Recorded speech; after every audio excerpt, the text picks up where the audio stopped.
Alright, so here is the RX8 front suspension running a rotor and caliper setup that can help you clear a 15-inch wheel.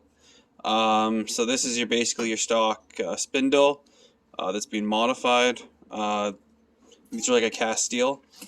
So what we did is, this was the hole for the ABS sensor.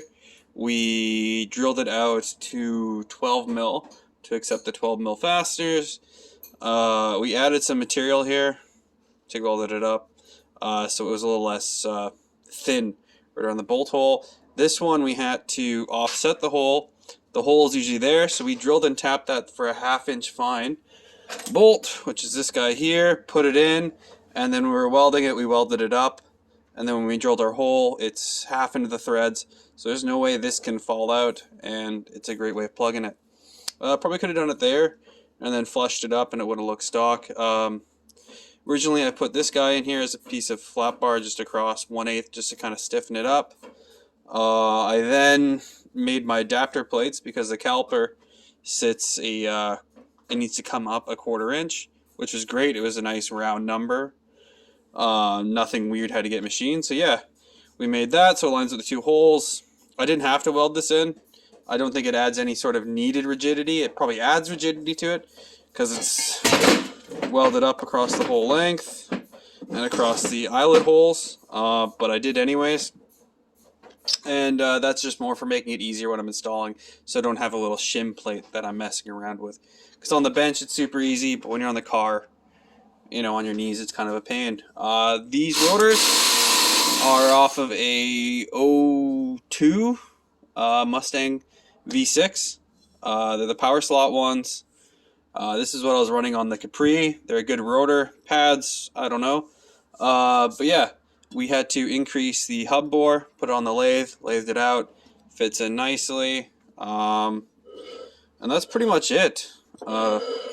So originally I went with the RX8 stuff because, one, it was twin A-arm and wider than the Camaro, and it was cheap.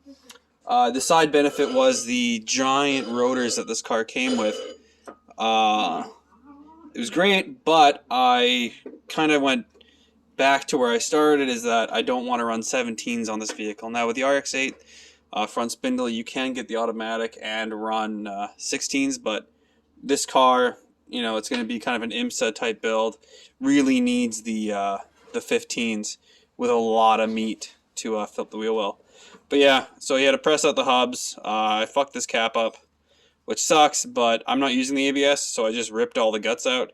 And then I packed a bunch of more grease in there, and then when I welded it up, it kind of heat sunk in, because this one was actually pretty stiff when I had it all assembled and in there and out. But now it's one finger and spinning, which is great. So the grease has gotten in there and lubed it all up. But yeah, this is how you can get your RX8 to run 15s. If you have a lathe and a welder and an afternoon, I guess. No fucks to give. Yeah, no fucks to give. Yeah. So again, if you're following me and you want to do this setup, as of this video, this hasn't been tested, so you're on your own. Don't recommend modifying your spindles if you're going to daily drive the car. I do plan to, so we'll see how it goes. Smell you later.